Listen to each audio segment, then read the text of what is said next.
I was the black sheep who supposedly wasted my life traveling until my travel blog made more than all their corporate salaries combined. For 18 years, family dinners were performances where I played the disappointment. Dad would carve the roast while announcing my brother Adrian's latest promotion. Regional director at 28. He'd beam, knife slicing through meat like my self-esteem. Mom would pass the potatoes with that look, part pity, part embarrassment. Lena's exploring again, she'd explain to relatives, as if wandering through Patagonian villages was some kind of mental illness. My sister Victoria perfected the art of sympathetic concern. It's wonderful that you're following your passion, she'd say, voice dripping with condescension. But don't you want stability eventually? Uncle Gregory was more direct. You're 31 years old. Time to stop playing dress up in foreign countries and get serious about your future. They had their lives mapped out. Mortgage payments, retirement plans, annual performance reviews. I had a blog called Nomad Spirits that I updated from internet cafes in remote corners of the world. While they climbed corporate hierarchies, I climbed actual mountains, documenting indigenous communities before modernization erased them forever. This hobby of yours, Dad would sigh during video calls. When does it become a career? It already is, I'd reply. But they never listened. Last Christmas, everything changed. I flew home after 3 months in Myanmar, exhausted, but carrying news that would rewrite every family dinner conversation for the rest of our lives. The usual suspects gathered around Mom's perfectly set table. Adrian announced his corner office upgrade. Victoria showed off her diamond earrings, a bonus for closing some deal. Then all eyes turned to me, the eternal question mark in designer clothes. Any job prospects? Uncle Gregory asked, already expecting disappointment. I pulled out my phone, fingers trembling slightly as I opened the email I'd been saving for this moment. Actually, I got some interesting news while I was away, I said, voice steady despite my racing heart. Victoria smirked. Let me guess. Another trip. Penguin Random House wants to publish my travel memoirs, I said quietly. They're offering $1.2 million for a 3-book deal. The silence was deafening. Adrian's wine glass froze halfway to his lips. Mom's fork clattered against her plate. That's impossible, Dad whispered. I scrolled to my bank app, showing them the advance payment that had cleared the day before. The documentary rights sold to HBO for another $800,000.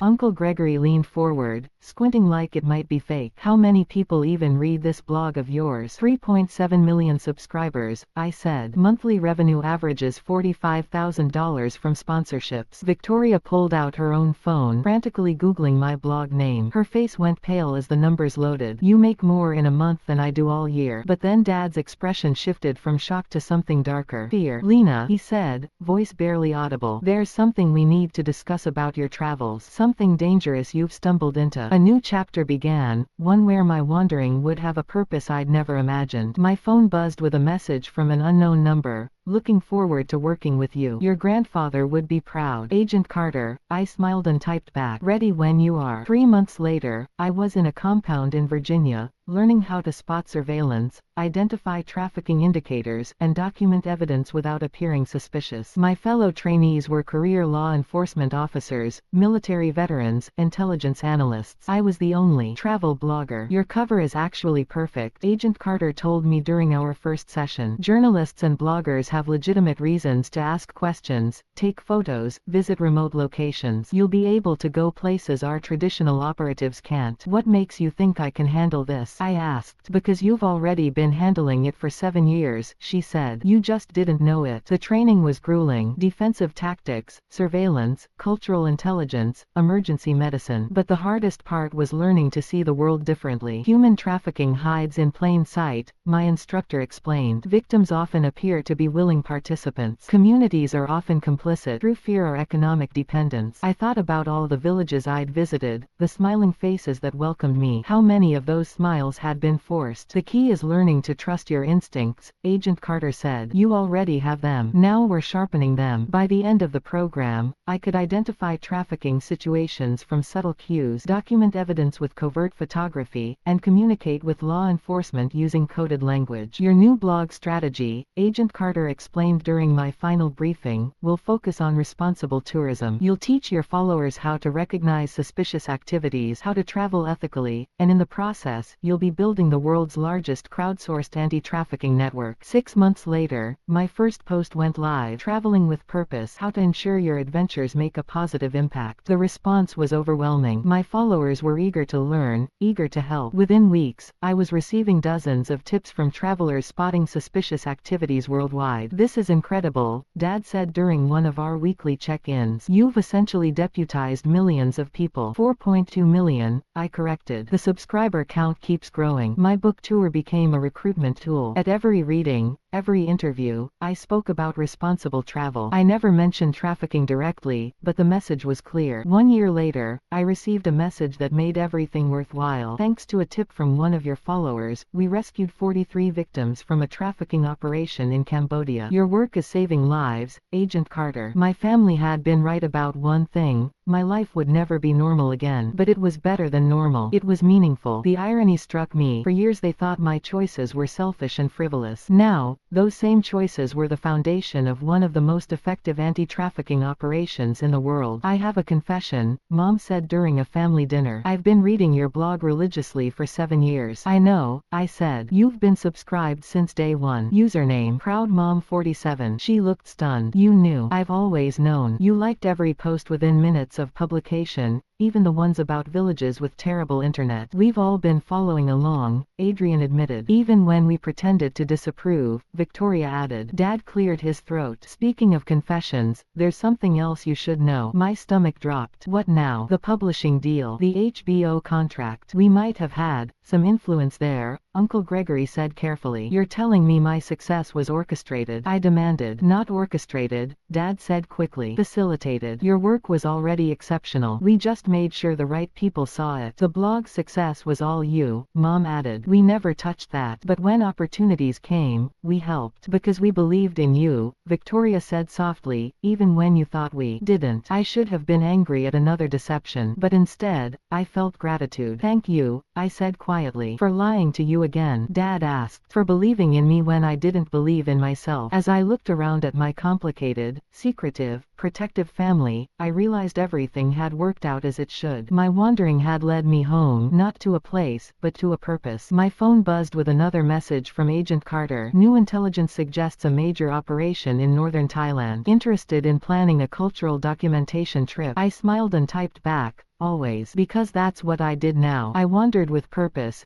documenting cultures and saving lives, one blog post at a time. And for the first time in my life, my family was proud to tell people exactly what I did for a living, even if they couldn't tell them everything.